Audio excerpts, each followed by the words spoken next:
Good day, everyone. I'm Sheena Kalimlim, and I'm going to report the overview of compensation and benefits. Compensation package system ay major factor ng mga employees or workers. Ito yung kapalit sa kanilang services or hard working sa isang organization. Kumbaga, ito yung salaries, wages, etc. Ang mga empleyado ay hindi lang nila gusto na magkaroon ng trabaho, kundi gusto din nila na magkaroon ng maayos na sweldo para doon sa kanilang pagtatrabaho. May mga ibang empleyado na umaalis sa kanilang current work at naghahanap ng mas maayos na trabaho at maayos at malaking sweldo. Example, may work ka and then yung pinagtatrabahuan mo na yun is maliit lang yung sweldo at mahirap pa yung trabaho. Syempre, ayaw mong magstay sa ganon na trabaho. Kaya ikaw, maghahanap o kapag may opportunity na dumating, igagrab mo na yun dahil alam mo na doon ay may mas maayos na trabaho at malaking sweldo. The compensation and benefits process belong to the most important HR process, which are critical for the organization and modern HR organization. Compensation and benefits ay tungkol sa pagmamanage ng mga personal expenses budget, setting the performance standards, setting the transparent compensation policies, and introducing the competitive benefits for employees.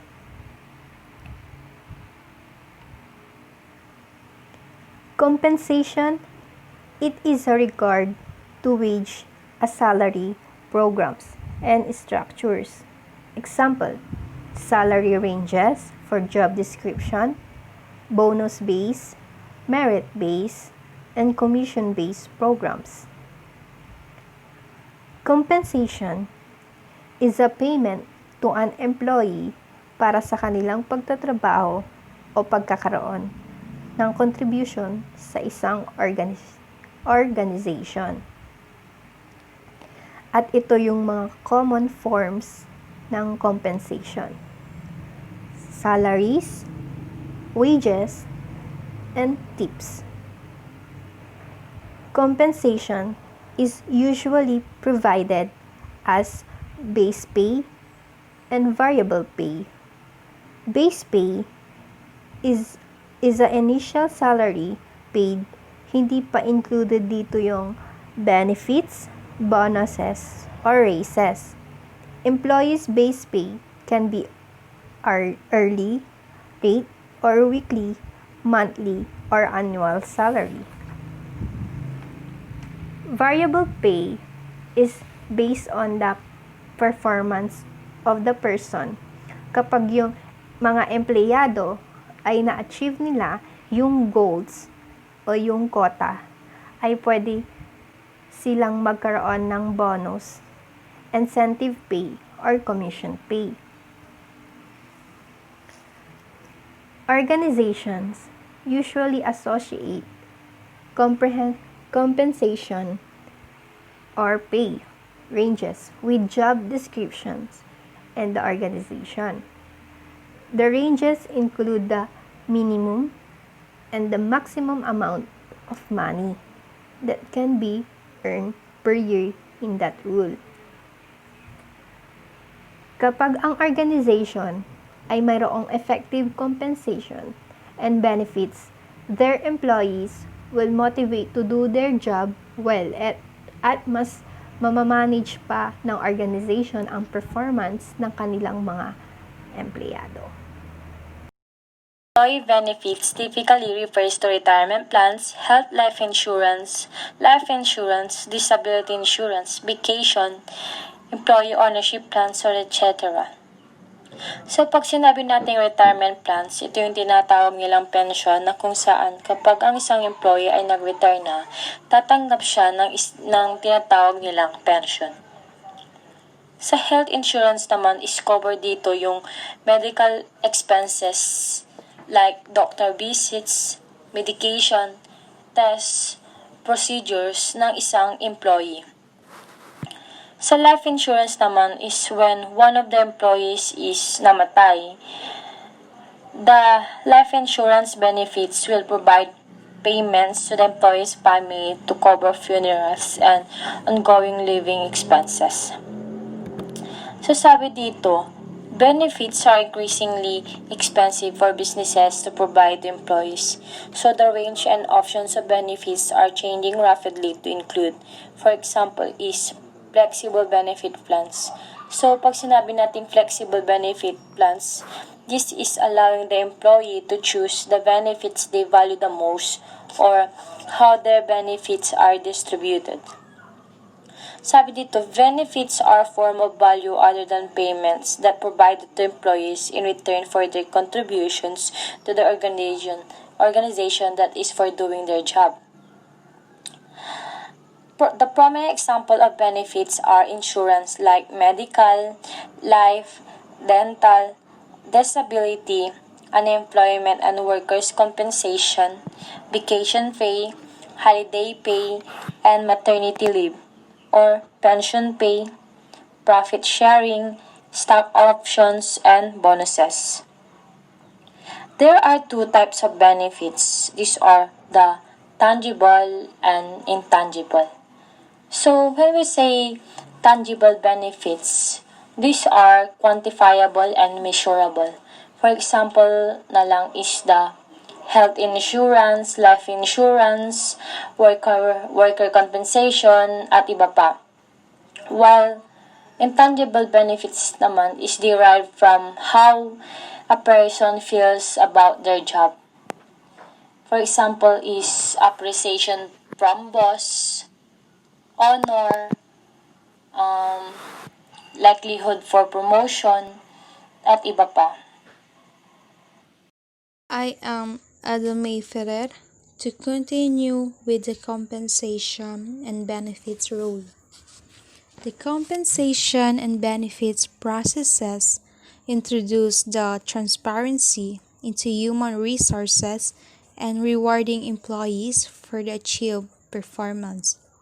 The compensation and benefits provides the managers with the compensation tools to build a difference among employees, as the high performance corporate culture can be built in the organization.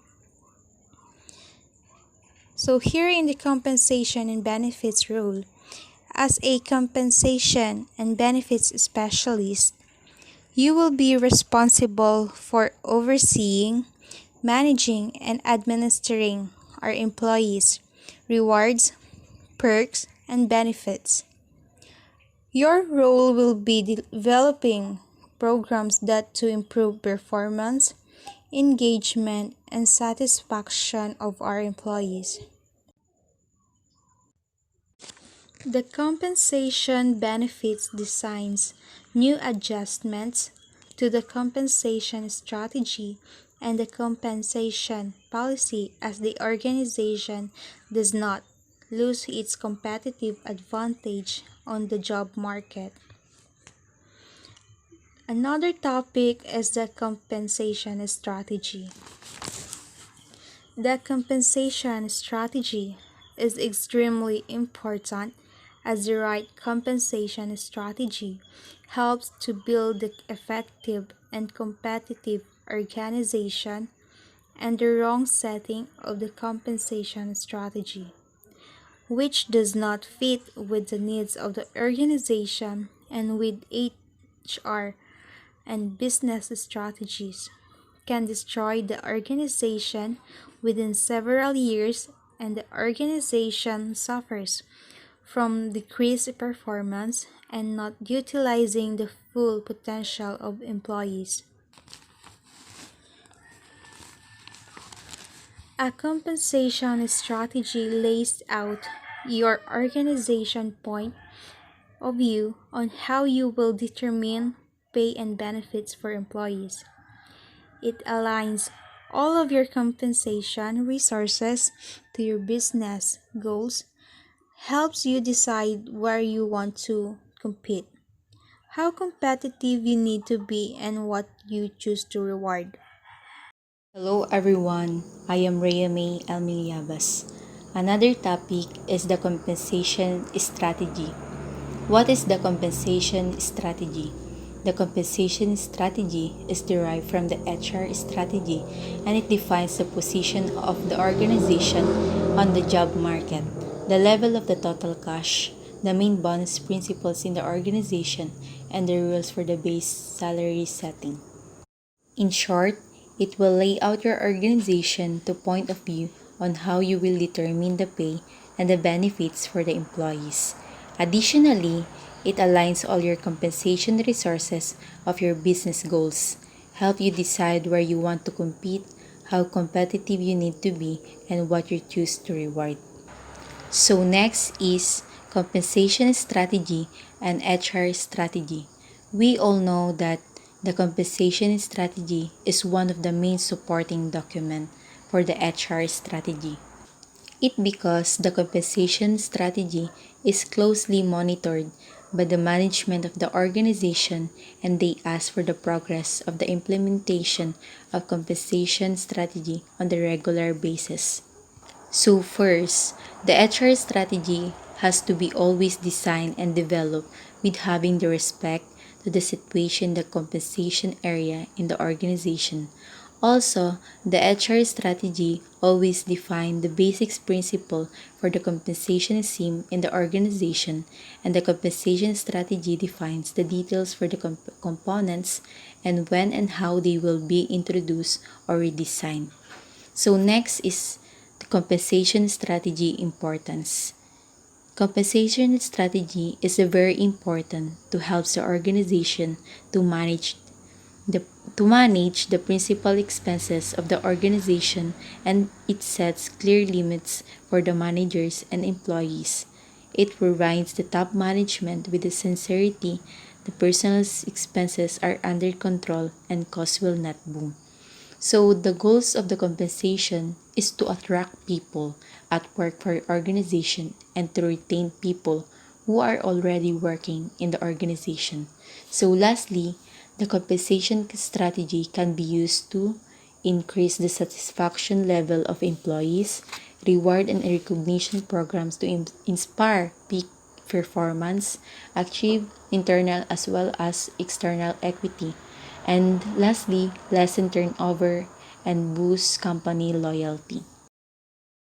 Hello, good day. I'm May Andre Gaspi and I will discuss to you kung ano nga ba yung tinatawag nilang comparable work. So first is, what is comparable work? Comparable work, this is the idea that men and women should receive equal pay when they perform work that involves comparable skills and responsibility, or that is comparable work to an employer, also known as pay equity. Comparable work also describes the notions that sex-segregated jobs should be reanalyzed to determine their worth to an employer. In practice, comparable work consists of raising wages for traditionally female-dominated jobs to the level of those for comparable male-dominated jobs. First, comparable work should not be confused with equal pay for equal work. Second, comparable work policies promote equal pay for comparable work. In the concepts of labor rights, kung saan ang men and women should given ay equal pay, especially same naman sila ng workplace or pinagtatrabahuhan. Next, women have endured centuries of devaluations and the devaluations is reflected in the value attached to work traditionally performed by females. Proponents of comparable work argue that sex discriminations in wage setting has been built into the society and has tainted the law of supply and demand. Kadalasang Key factors na nagaganap that contribute to unequal pay about women ay yung segregations at stereotyping, which is kadalasang ibinibigay na trabaho para sa mga babae ay yung madadali lang na minsan nababansagan pang lower valued and lower pay sectors sa ating ekonomiya. Next, what are the responsibilities of someone in compensations, benefits, and rewards? Basically, people who work in compensations and benefits are responsible for devising policies for an organization's salary, bonus, and incentive schemes. This might include the following. First, salaries na kung saan pwede nilang dagdagan yung percent ng kanilang sahod. Next, bonuses, nandito yung tinatawag nilang Christmas bonus. Commissions, for examples, may na-close kang deal or transactions, then you can get or bibigyan ka ng company ng 30% of commission. Next, company cars na kung saan pwede mo siyang gamitin. Pensions, that if you are retired, makakakuha ka ng monthly pensions gaya ng mga senior citizens. Life assurance, for example, member ka ng organizations or company for 10 years. And then may tinatawag silang beneficiary policy na kung umabot ka ng 10 years, makakakuha ka ng monthly allowance. But if that policy or beneficiary is nag-expired na, then wala ka nang makukuha. Next is profit sharing, dental plans, and medical insurance. Dito sa medical insurance naman, if one member ng pamilya mo ay na-hospital or nagkasakit, pwede silang makakuha ng free service sa hospital or yung tinatawag nilang zero balance. Next is butchers. Dito naman sa butchers, kadalasang binibigay ng company is travel for free or trip for free. And the last one is capital bonds reward schemes. Thus, they are then in charge of administering, managing, and evaluating the payroll, salary instructors, and incentives. Basically, they make sure that the right people get the right amount of money at the right time. Next is, why is a good compensations, benefits, and reward schemes important? First, to ensure that hardworking employees are rewarded fairly in the most cost-effective way for the company. Second, motivates employees to sustain their performance. Third, also for attracting new people to the new company. Siyempre, kung may reward, lahat ng employees ay magiging masaya at isa na rin dito yung pagpapakita ng loyalty sa company. Kung saan ang reward, kung saan if may reward, mas pagbubutihan pa nila yung performance nila sa pagtatrabaho. Also, reward is like public recognitions for their hard work. And the last one is because salary and incentive packages are one of the main reasons why people apply for specific jobs. Hi, I'm Aniruddin M. Sigara, and now we will tackle about the laws on wages and working hours in the Philippines. Work days and work hours. Work days refers to any day during which an employee is regularly required to work. It is the amount of time that an employee must work for an agreed daily wage. Next up is work hours. Work hours refers to all the time an employee renders actual work or required to be on duty or to be at a prescribed workplace. It is the period of time that an employee spends at a paid labor. The standard working hours is 8 hours. If they work for more than 8 hours, they shall be entitled at overtime pay. Next is weekly rest day. A day off of 24 consecutive hours after 6 days of work be scheduled by the employer upon the consultation of the workers. Employees are also entitled to schedule their weekly rest days.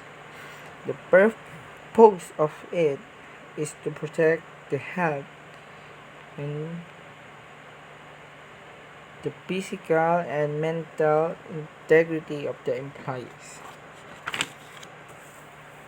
Next, we will tackle about the wage and wage-related benefits. Wages is the amount paid to an employee in exchange for a task, piece of work, or service rendered to an employer. It is a payment usually of money for labor and services, usually according to contract on an hourly or daily or piecework basis. It, it also includes overtime, night differential, rest day, holiday, and 13-month pay. Wages can be fixed on a given period. It is computed by hourly, daily, or monthly. If wages is paid by the result, the worker shall receive at least the prescribed minimum wage for 8 hours of work. Wages are part of the expenses that are involved in running a business and add value to the employee in honor of his net investment in the company. Good morning, everyone. My name is Quinceline Solis, reporting for the topics payment of wages, minimum of wage, and the last, Article 91, right to weekly rest day. So, first we tackled payment of wages. So, what is wages? Wages shall be paid in cash, legal tender at the near of the place of work. Payment may be through a bank upon written petition of majority of the workers in establishment with 25 or more employees, and within 1 kilometer radius to a bank. Payment shall be paid directly to employees. So, wages shall be given not less than 2 weeks or twice within a month intervals exceeding 16 days. So, ang ibig pong sabihin nito na yung wages po ay ibibigay po hindi po bababa ng less than 2 weeks po, and twice a month po dapat sumahod ang isang empleyado po. So, next topic is about minimum wages. So, let's define first minimum wages. Minimum wages is the minimum amount of remuneration that an employer is required to pay wage earners for the work performed a given period, which cannot be reduced by collective agreement or individual contract. So, sinasabi po dito na dapat sa employer ay magbayad po siya ng minimum wage of salary. Hindi po bababa doon kasi may batas po na susundin si employer and kasama po din po sa agreement contract po ninyo. The purpose minimum wages is to protect workers unduly low pay, ensure equitable share for all employees, and overcome poverty inequities in both men and women when it comes to equal value. So, Article 83, the normal hours of work of an employee shall not exceed 8 hours a day. So, basic talaga 8 hours lang po dapat working hours ng isang employee. If nag-exceed po doon, ibig sabihin overtime na po, and babayaran po ng employee ng 25% his or her minimum wages. Night shift differential talks about naman po sa babayaran ng employer na not less than 10% of his regular wage. And lastly, topic po, Article 91, right to weekly rest day. It shall be the duty of every employer, whether operating for profit or not, to provide his employee a rest period of not less than 24 hours, consecutive hours after every 6 consecutive hour work days. So, karapatan po ng isang employee na mag-take ng day off para naman po may time po siya sa pamilya niya. And naputanayan po sa isang pag-aaral na pagre-rest day ng isang araw ay nagiging productive and highly performance. So, that's all po. Thank you for listening. So, next reporter na po for Article 93, compensation for rest day, Sunday, or holiday work. My name is Winnie Emienza. Article number 93, compensation for rest day, Sunday, or holiday work. The first content on this article is where an employee is made or permitted to work on a scheduled rest day, he shall be paid an additional compensation of at least 30% of his regular wage. An employee shall be entitled to such additional compensation for work performed on Sunday only when it is established rest day. It means that if she made to work on his rest day, she will get additional 30% of her regular wage. An employee will be entitled for this compensation for working performed on Sunday if it was scheduled as her rest day. Next is when the nature of the work of the employee is such that he has no regular work days and no regular rest days can be scheduled. He shall be paid an additional compensation of at least 30% of his regular wage for work performed on Sunday and holidays. It means that if there is no regular schedule for work days and rest day and they perform on Sunday and holidays, they will get also additional 30% of compensation. Next is work performed on any special holiday shall be paid an additional compensation of at least 30% of the regular wage of the employee where such holiday work falls on the employee's scheduled rest day. He shall be entitled to an additional compensation of at least 50% of his regular wage. When they work on holiday, for example, Independence Day, they will get additional 30%. 50% if it also fall on the rest day schedule. Next is where the collective bargaining agreement or other applicable employment contract stipulates the payment of a higher premier pay than the prescribed under this article, the employee shall pay such high rate. If there is an agreement or nasa contract between the employee and his employer that they will get a payment higher than prescribed under this article, then employer shall pay such higher rate. Article number 94. Right to holiday pay.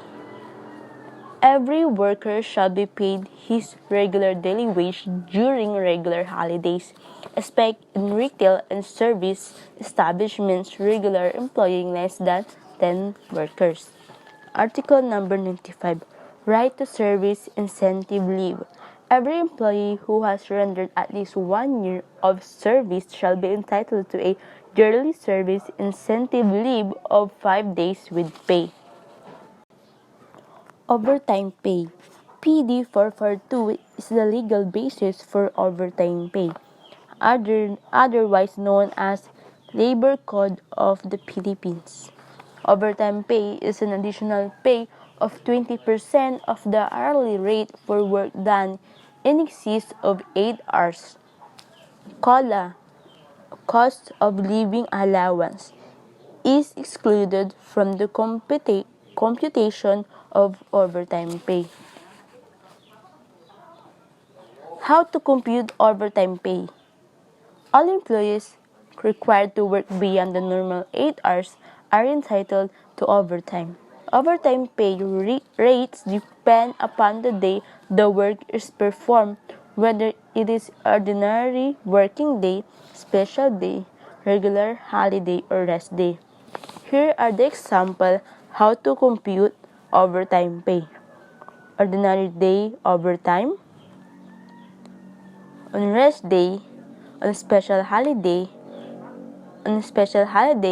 and at the same time, rest day overtime.